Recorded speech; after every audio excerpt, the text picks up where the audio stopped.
You know, you arguably played with the greatest female player of all time, and as Yeah. you talked to earlier, you kind of had to pay your dues and fit into a role to help the team win.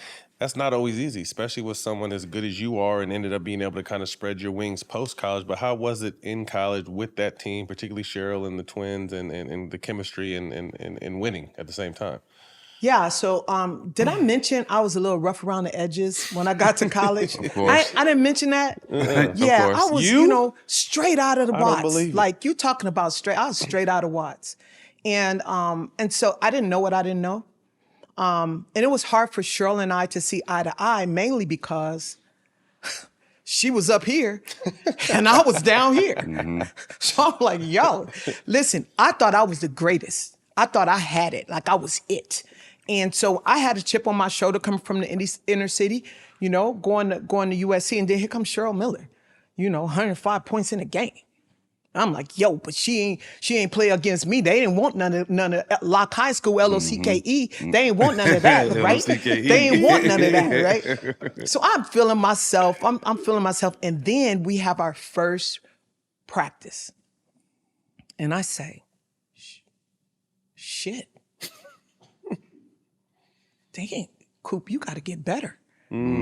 Like, she was so great. Wow. So talented. And she played so hard. The first thing that came to mind was, Coop, she better than you. Damn.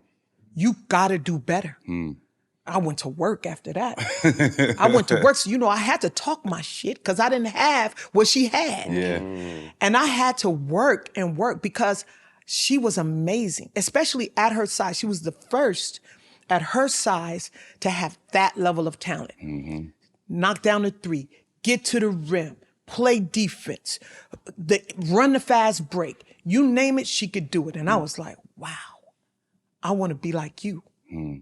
So, I had to, try to punk her because I ain't had a game to match up. I ain't had it. We've used that tactic a lot. I've used that a lot in my career. I'm like, and yo. It works. Yeah, see what I'm saying? My whole career. You got to get your bluff in, right? I had so much to learn and so much to add to my game, and she already had it. Like, I was like, oh my God, she's great. I ain't tell her that. I did not tell her that. Yeah. I did not tell her that. I'm like, yo, I'm from Watts. I will whoop you. Yeah. She was like, yo, I'm from Riverside. Don't care about no Riverside. This is Watts up in the building. It's Watts in the building. Watts in the building. McGee twins. She got real tough. I love Cheryl. Y'all know I love Cheryl. She got real tough when she was standing behind the McGee twins holding her back. Twins. Flint, Michigan. They were the wall in between us. No, it was great. Cheryl was like, she's my GOAT. She was the greatest I had ever seen. Wow. And I only wanted to be like her. I wanted to raise my game. I didn't look at the coaching staff. I didn't look at her. I went in the gym. I was like, yo, you got to develop a left hand. You got to develop a mid-range game. You got to not be able to shoot the three. If you want to slash to the basket, your game has to be more complete. It has to be like hers. She had a complete package. Complete package. And she played so doggone hard, y'all. She played hard. I'm not diving under the scoreboard. I'm not doing that. Right? Because I grew up in Watts, right? I played outside. Ain't nobody diving outside. Come on now. We're not doing that. She played in the gym. I'm over here at Venice Beach, Memorial, the gym in Memorial, Santa Monica, Memorial.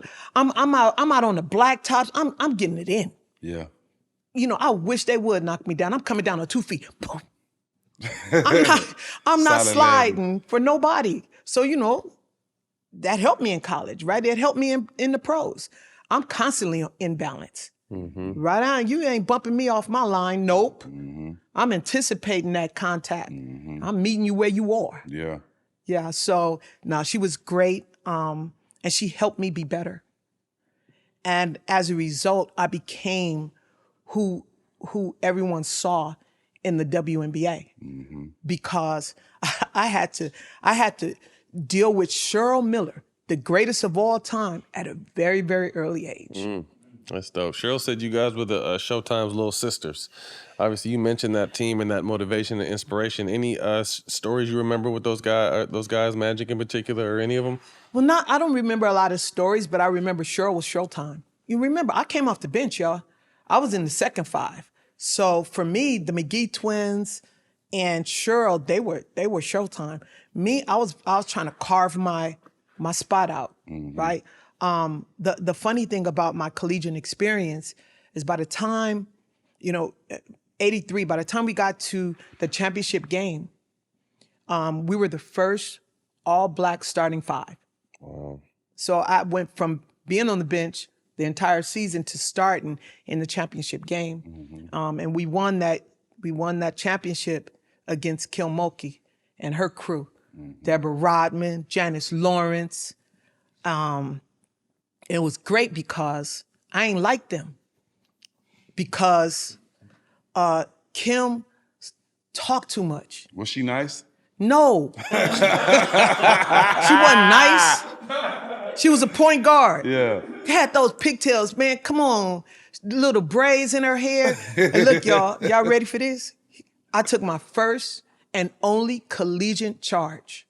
It was a block all the way, but they didn't call it a block. Yeah. They called it a charge. Yeah. The ball was tapped away. Kim tapped the ball away from Kathy, and I saw it happening. I was like, boom, she gonna tapped it to Janice Lawrence. Janice Lawrence passes it out to Kim Mulkey on the fast break. I sprint back, and look, y'all, they had been calling charges all game. Charges all game. So I said, if I try to block this girl's shot, they're gonna call a foul on me. We only up by 2. They gonna call a foul on me. I was like, I'm gonna take a charge. Hey, y'all, I ain't know how to take a charge. But I knew I had to try to take a charge. Took a charge, boom, charge on Kim Mulkey. We going down. Cheryl picks me up off the floor. She's jumping around. She's probably just jumping around because I took a charge. That seemed like the scene from Love and Basketball. Man, Was that where they got that from? They didn't pay me no money though. They They didn't give me my due. Remember the scene when Monica turned the ball over, she sprinted back down? That's right. They kind of changed it a little bit, but Yeah, see? Yeah. they owe you some. Yes. Yeah, they owe me Sanaa, some. come on the show and you owe her some money.